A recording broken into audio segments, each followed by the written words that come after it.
Welcome, Curious Minds, to another deep dive. A lot of leaders feel like they're constantly putting out fires, maybe wishing their teams were a bit more proactive. So today, we're unpacking a really powerful roadmap to maybe transform that dynamic. It's called Managing Others. Mhm. We've got this fantastic source document to DBIE3, Managing Others, from Doing Business in English. And honestly, it's packed with insights that might challenge how you think about leadership. Our mission today isn't just, listing skills. It's really about helping you pinpoint specific, maybe marginal steps you can actually take to elevate how you lead, influence, and collaborate. So whether you're a seasoned manager, maybe aspiring to lead, or just someone trying to navigate team dynamics, this deep dive should give you some concrete ways to boost your impact. Indeed.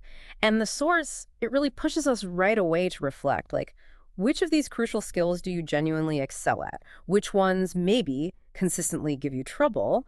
And importantly, what does your business actually need from you in this area right now? So yeah, we're going to explore 6 key areas, not just define them, but dig into why they matter and how focusing on those small, incremental improvements can actually lead to some pretty profound changes. Okay, let's unpack this then. First up, effective communication. Sounds incredibly basic, right? I mean, we all communicate every day. But the source immediately challenges us. It asks, do you recognize the difference between effective and ineffective communication? What really jumps out at you there, beyond just the words we use? That's a great place to start. For me, it's how the document breaks communication down into really actionable behaviors. It moves way beyond just, transmitting information. It stresses not just what you say, but really critically how you say it, how you actively engage. It's about genuine presence, true interaction. Yeah, I found myself nodding along with the tips there. Things like eye contact and fully facing the person you're speaking with. They seem almost too simple to mention, right? But how often do we actually miss them? Those rushed hallway chats or endless video calls where everyone's multitasking. It just kills that presence. But what I found really insightful was the emphasis on reading your audience and asking the right questions. It's not about delivering some perfect speech, is it? It's more about understanding the other person. Exactly. It's about creating that two-way street, not just broadcasting your message. And the document cleverly includes a modern twist, too. Developing video skills, which highlights how communication keeps evolving, especially, in hybrid work settings. All these points kind of reinforce a core idea. You need to be prepared to try something new, especially if you feel that pain with the current situation, as the horse puts it, and see a clear benefit from changing how you communicate. It's about spotting where your communication might be holding things back and then, well, being willing to adapt. Right. So once you're connecting better through communication, the next logical step seems to be, well, igniting that passion and drive in your team. Which brings us to motivating others. The source asks point blank, how well do you feel you motivate your team members and colleagues? It's a moment for some real honest self-assessment, I think. Definitely. This section powerfully emphasizes that motivation isn't, one size fits all. And it's certainly not just about perks. Sure, providing a pleasant work environment and the right resources, that's foundational. But the real insight, it lies in understanding the individual. People are driven by such different things. I thought it was interesting how the source pushes beyond just the usual ideas, like don't punish all types of failure. That feels a bit counterintuitive for some, maybe, but it's clearly a deliberate strategy. It fosters a culture where people feel okay taking calculated risks, learning quickly. It's about creating that psychological safety net, right? So people aren't afraid of blame. And that simple advice, schedule more one-on-one time than listen. That's about genuine connection, showing you value their input, not just their output. Precisely. It builds trust, understanding, and it forces you to ask yourself, have you really tried to find out what motivates them? The document also highlights leading by example, being a powerful role model, doing the right things the right way, and also being visionary, providing a clear picture of the future. It directly links your personal integrity and foresight to your team's drive, their shared purpose. Now, this next one, honestly, this is a bit of an aha moment for me. It draws a crucial distinction. Engaging others. The source makes it super clear. Employee engagement does not mean employee happiness or even employee satisfaction. They're fundamentally different things. Aiming just for satisfaction might actually leave you short. Oh, absolutely. That distinction is critical for any leader. A satisfied employee might just, show up, do the job, collect their pay, no complaints. But satisfied isn't really enough for true success or peak performance, is it? The definition here is powerful. worth really thinking about. Employee engagement is the emotional commitment the employee has to the organization and its goals. It's much deeper than just a transaction. So engaged employees, they actually care about their work and their company. And because they care, they willingly use what the source calls discretionary effort, meaning they consistently go the extra mile, not because they have to, but because they want to. And the benefits are laid out really clearly. Higher service quality, better productivity, which leads to happier customers, and ultimately, yeah, increased sales, profit, shareholder returns. It's a direct line. Exactly. And achieving that emotional commitment. The tips focus less on, say, free snacks and more on fundamental respect, trust development.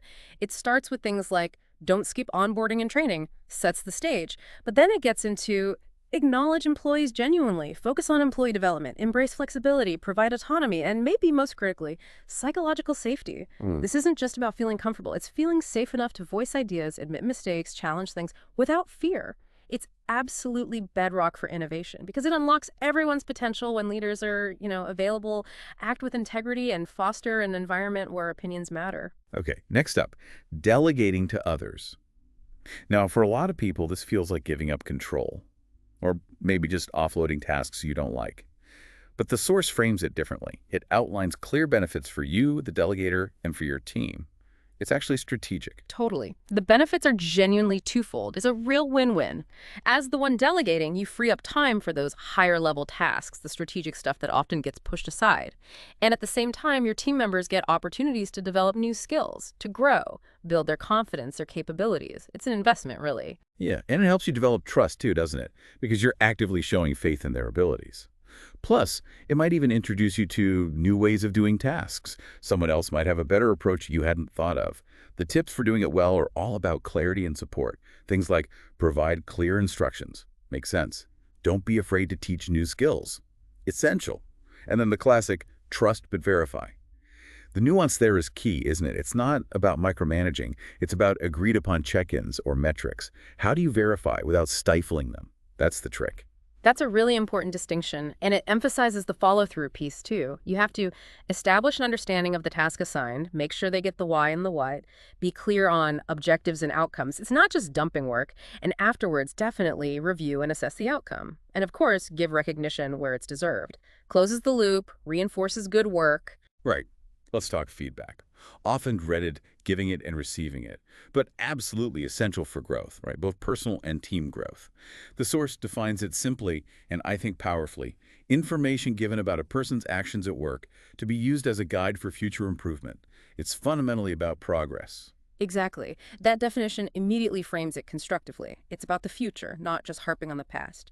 And the tips really stress consistency and intent.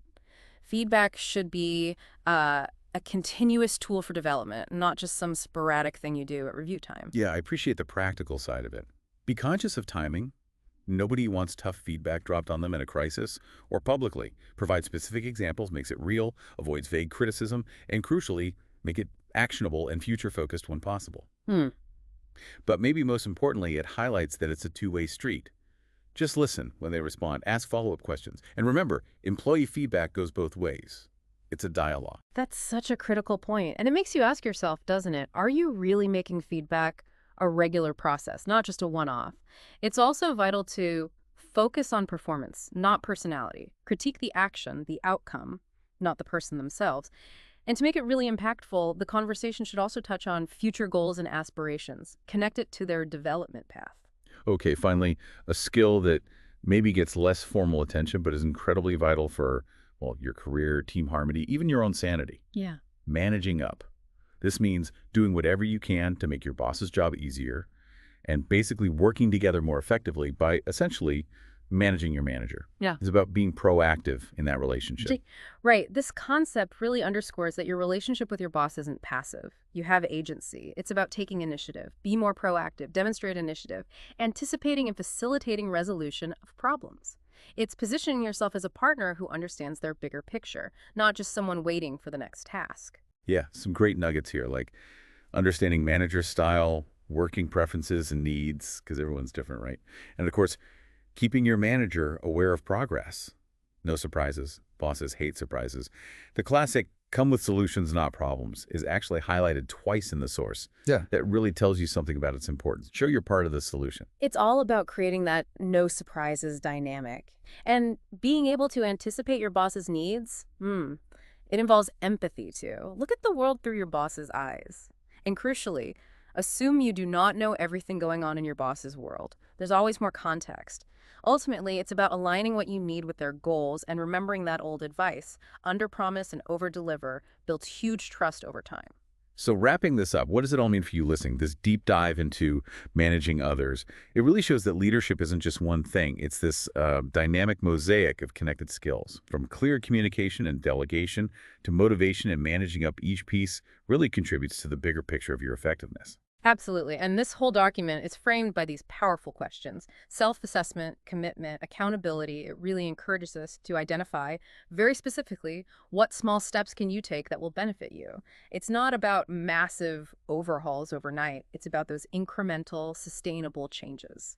And that really brings us to our final thought for you to maybe mull over. After diving into these 6 areas, communication, motivation, engagement, delegation, feedback, managing up what one specific action, however small it seems, are you committed to taking? Maybe this week, maybe this month. Yeah, how will you actually take ownership of that improvement? And maybe the most important question, when will you start? Think about how your work, maybe even your life, might be worse if you don't change. And what strengths you already have that you can leverage right now to take that first step. It's about being proactive in your own growth. We really hope this deep dive is giving you not just information, but maybe some genuine inspiration to take those small, marginal steps towards becoming an even more effective leader, an even better colleague. Until next time, keep learning, keep growing,